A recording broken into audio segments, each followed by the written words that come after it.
First, I want to commend the FAO for putting on this workshop and also the presentations. Very informative.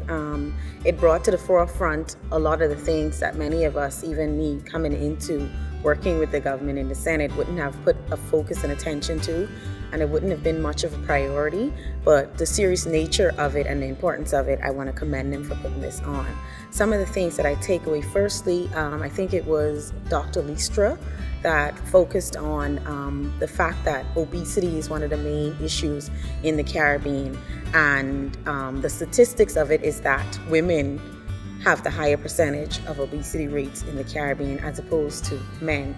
And so the focus for me and the takeaway for me would be that there needs to be some sort of educational aspect that goes on in the country, some awareness related to the nutrition and dietary needs and things that needs to be changed in the homes of particular citizens to assist to bring down the rate and the percentage rate of obesity across the Bahamas. Another thing that I would take away is that it's a bipartisan, I would say a bipartisan effort and initiative. We need to work together.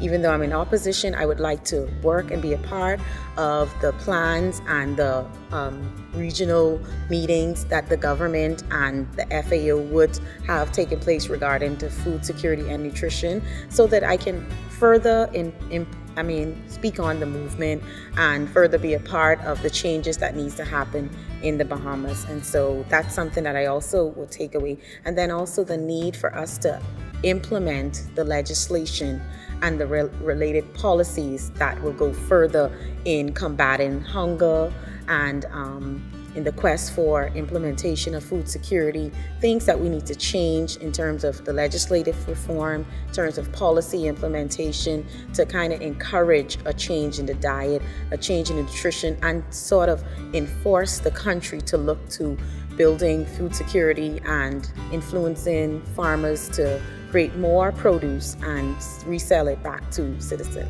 The first priority area for me would be the working together of both government and opposition, making sure that we both see it as important, and therefore there would be no issues in it becoming legislation, it being implemented, executed, and enforced. I think that's a priority for everyone listening and sitting in the session, that if both of the sides do not agree how important this matter is, then nothing happens with it. So the first priority for the Bahamas is to put away all of the politics and just focus on the matters that are important: food security and nutrition. So that would be first for me. The second thing would be awareness and education. Are we educating the citizens on the important need and the health aspect of them changing their diet, ensuring that persons understand and know what type of foods we should be eating for the regions or the countries we live in? Because most of us go to the fast food places, which is very American, but the Caribbean, we should live off of things that's homegrown and the fishing. And so we don't really have to go out there. We don't have to import that many stuff. Let's focus on the region where we live, the country that we live in, and the sort of ways our diet should be crafted to ensure that we have long life and good health. So that would be a focus, educational aspect. So some research and stuff would need to be done on that aspect. And I think another focus for me would be trying to ensure that we have enough funding.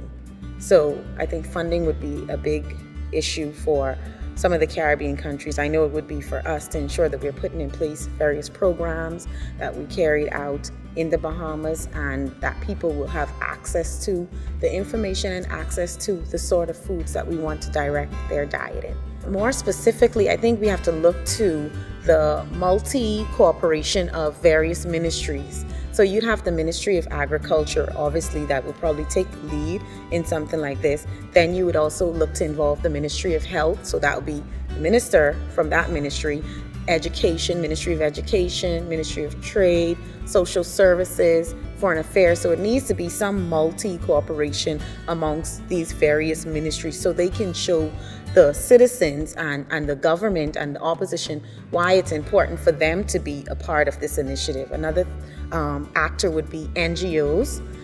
getting some of them involved, because it's easier for people to accept the message from non-governmental organizations, as opposed to just the government telling you, eat this way, change that. With an NGO being a part of that movement, I think they'll be more accepting of the information that comes from them. Then private sector, persons that are employers, you have various different types of employees, and many of them come to like the HRs with their medical concerns, with health issues. So if you kind of influence that atmosphere between business persons and the private sector, it will help them to bring the message across and even encourage their employees how to live, how to eat, why it's important to change the health. And then the citizens themselves, they're the ones who we're trying to protect. They're the ones who we're ensuring have the food security and are eating the proper way for the specific area that they live in. So definitely you get them involved in the movement and encourage them, maybe through the colleges, maybe through the high schools and the primary schools, so they take the message home to mommy and daddy. So yeah, those would be. I'm here with one of the government representatives, and as I've noted, I'm with the opposition at this moment. And so what we have agreed to is to meet and agree on certain level of priority in terms of bringing this more to the forefront of the particular government, who actually has more of the authority to do some of the changes that needs to be done. And after we meet together and agree on some topics, we would look to create some type of subcommittee to meet again with government representatives and other oppositions represented, and then present a working paper to the government and have them build from that, create the legislation reform, create some national agricultural plan, and also build on the awareness side of the program when it comes to the nutrition side of things. So hopefully that can go further than just us two meeting and then a subcommittee. It can go into the government, it can go into Parliament, it can come up to us in the Senate, and it can be really a matter of conversation what happens next.